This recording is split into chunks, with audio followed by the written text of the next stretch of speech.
അവിടെ പിന്നെ ബിജെപിക്ക് പ്രത്യേകിച്ച് സ്വാധീനം കുറവാണ്. ബിജെപിക്ക് സ്വാധീനം കുറവാണ്. ബിജെപിക്ക് അതുകൊണ്ട് സ്വാധീനം കുറവാണ്. ആ രീതിയിലുള്ളൊരു ബിജെപി വിട്ടുപോയെന്നുള്ള രീതിയിലുള്ള 10,000 വോട്ടുകളാണ് ഉള്ളത്. അപ്പൊ ഇദ്ദേഹം 10,000 വോട്ടൊക്കെ നിർണായകമാണ്. അപ്പൊ ഇദ്ദേഹം വിജയിക്കുന്നു എന്നുള്ള ഒരു രീതി കണ്ടിട്ടുണ്ടോന്നുണ്ടെങ്കിൽ ബിജെപി വോട്ടുകൾ മറയാൻ സാധ്യതയുണ്ടോ? ബിജെപി ആ വോട്ട് ഇടതുപക്ഷത്തിന് കൊടുക്കേണ്ടി വരും. കൊടുക്കേണ്ടി വരും. അങ്ങനെ വന്നിട്ടുണ്ടെന്നുണ്ടെങ്കിൽ ഇദ്ദേഹം വീണ്ടും പരാജയപ്പെടും. ബിജെപിക്ക് തന്നെ വോട്ട് ചെയ്താൽ അവിടെ സന്ദീപ് ബാനർജി. അപ്പൊ ഇദ്ദേഹം പരാജയപ്പെട്ടിട്ടുണ്ടെന്നുണ്ടെങ്കിൽ ഇദ്ദേഹത്തിന്റെ രാഷ്ട്രീയ ജീവിതത്തിൽ സംഭവിക്കുന്നത് കോൺഗ്രസ് തെരഞ്ഞെടുപ്പ്. കാരണം പുള്ളി അതിന് മുമ്പേ അത് വ്യക്തമാക്കിയിട്ടുണ്ട്. കാരണം പുള്ളി വന്നതല്ലേ ഉള്ളൂ കോൺഗ്രസിലേക്ക്.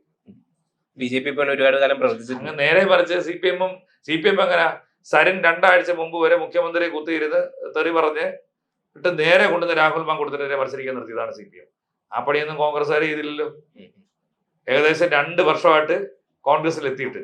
അല്ല, പാലക്കാട് ഉപതെരഞ്ഞെടുപ്പ് അതേ സമയത്താണല്ലോ വരുന്നത്. ഇപ്പൊ 2 വർഷമാകുന്നു. ആ തെരഞ്ഞെടുപ്പ് മത്സരിക്കാൻ കഴിയില്ലല്ലോ. സന്ദീപ് വാര്യർ മത്സരിക്കാൻ കഴിയില്ല, പറ്റത്തില്ല. രാഹുൽ മാങ്കൂട്ടത്തിലായിരുന്നു. ഇല്ല. എന്നാൽ അല്ല, അങ്ങനെയാണെന്നുണ്ടെങ്കിൽ ഇപ്പൊ തദ്ദേശ സ്വയംഭരണ തെരഞ്ഞെടുപ്പ് വന്നപ്പോൾ പുള്ളിക്ക് ജില്ലാ പഞ്ചായത്തിലേക്ക് നിർത്തി മത്സരിപ്പിക്കണം. അദ്ദേഹം ഒരു MLA സീറ്റ് മോഹിച്ചാണല്ലോ വന്നത്. ജില്ലാ പഞ്ചായത്തിലേക്ക് അല്ല, ചിലരുണ്ട് ഞാൻ ജില്ലാ പഞ്ചായത്തിൽ മത്സരിച്ച് നിന്നുകൊണ്ട് രാജിവെച്ചാൽ പോരെ. അവര് അങ്ങനെയാണ് ശ്രീലേഖ മാഡം ഇപ്പൊ അങ്ങനെ മത്സരിക്കുന്നത്. അല്ല, ഇദ്ദേഹത്തിന് മോഹം എന്ന് പറയുന്നത് MLA അല്ലെങ്കിൽ MLA ആവണമെന്നുണ്ടെങ്കിൽ ടൈറ്റായ ഒരു സ്ഥലത്ത് പോയി മത്സരിക്കട്ടെ. അതല്ല ചെയ്യേണ്ടത് പുള്ളി.